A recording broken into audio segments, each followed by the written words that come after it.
Hari ini Bareskrim Mabes Polri menjawab keraguan publik. Apakah Pak Rudiana bisa dilaporkan? Apakah pelaporannya akan diterima? Apakah akan diproses? Dan ternyata Bareskrim Mabes Polri menerima dan akan memproses. Makanya saya berharap banget di dalam putusan PK ini ke-8 orang yang dibebaskan. Hukuman yang menanti untuk Ibtu Rudiana ketika memang terbukti juga ikut melakukan penyiksaan pada saat itu. Harus dipidanakan.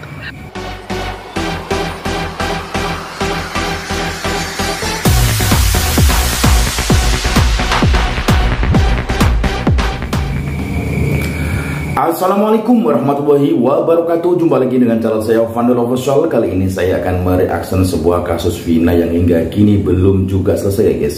Kali ini temanya adalah Kang Deddy Mulyadi akan melaporkan Ibtu Rudiana ke Mabes Polri dan alhamdulillah diterima oleh Mabes Polri. Dan kemudian Pak Marwan Iswandi mengharapkan agar kasus Vina Cirebon ini ke-7 terpidana segera dibebaskan karena terbukti tidak bersalah. Agar tidak gagal paham, yuk kita ikuti video berikut ini. Hari ini Bareskrim Mabes Polri menjawab keraguan publik. Apakah Pak Rudiana bisa dilaporkan? Apakah pelaporannya akan diterima? Apakah akan diproses? Dan ternyata Bareskrim Mabes Polri menerima dan akan memproses. Untuk itu saya mengucapkan terima kasih pada Pak Kapolri, kepada Pak Kabar Eskrim atas upayanya membuka kasus ini seluas-luasnya agar masyarakat kita bisa mendapatkan keadilan yang terbuka. Jadi fokus hari ini adalah fokus melaporkan Pak Rudiana ke Mabes Polri. Dalam bahasa sederhananya, ya kan, kau yang berjanji, kau yang mengingkari.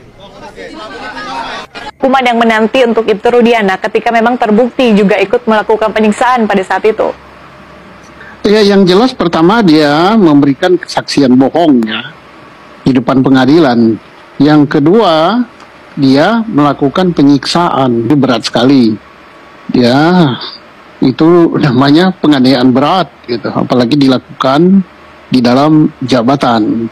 Tapi terlepas daripada itu, apa yang dilakukan oleh semua yang melakukan penyiksaan ini, selain dia dikenakan masalah kode etik, tidak selesai di kode etik, jangan hanya kode etik aja, tetapi harus dipidanakan. Kalau kita melihat penyiksaan yang terjadi pada ke-7 narapidana, itu sangat sadis sekali ya guys. Bahkan sangat miris kesaksiannya dan bahkan menyedihkan. Dan pantas kalau Ibtu Rudiana dihukum yang seberat-beratnya ya guys. Dan harapannya keadilan di negeri Indonesia ini akan segera tercapai ya guys. Oke, lanjut. Saya nggak banyak lebar bicara, kebetulan saya belajar mentara itu nggak banyak bicara. Yang penting-penting jelas saja.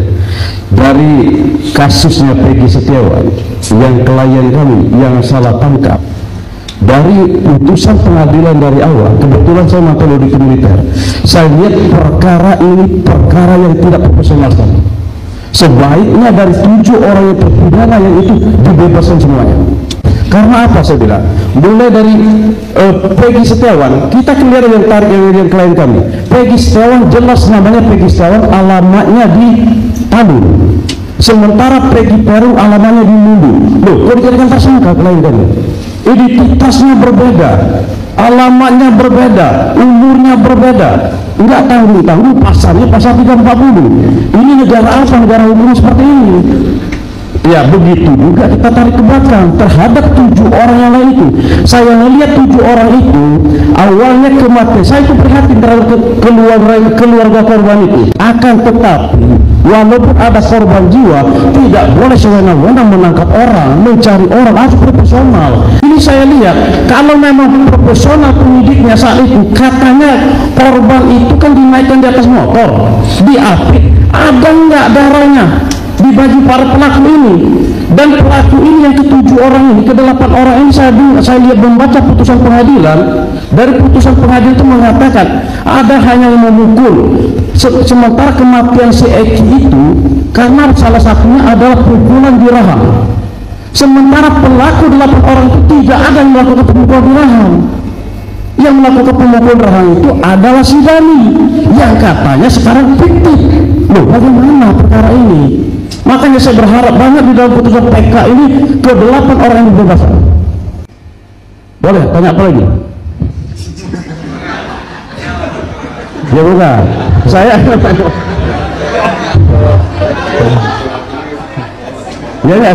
saya tanya lagi, mau dari pihak penasihat hukum, mau dari jaksa, saya tanya. Saya juga mantan jaksa militer. Mungkin singkat saja. Ya. Berarti Bapak adalah penasihat hukum dari Peggy yang perkaranya 2024 kemarin ya? Ya, betul. Iya. Dan Bapak tidak pernah menjadi pengacara pada saat kasus terpidana Saka Tatal maupun 8 orang lainnya ya? Betul. Setuju saya. Kalau begitu, ya mungkin kami cukup yang mulia. Terima kasih. Ya. Ya, udah cepat, nggak usah lama-lama, bebaskan 8 orang itu.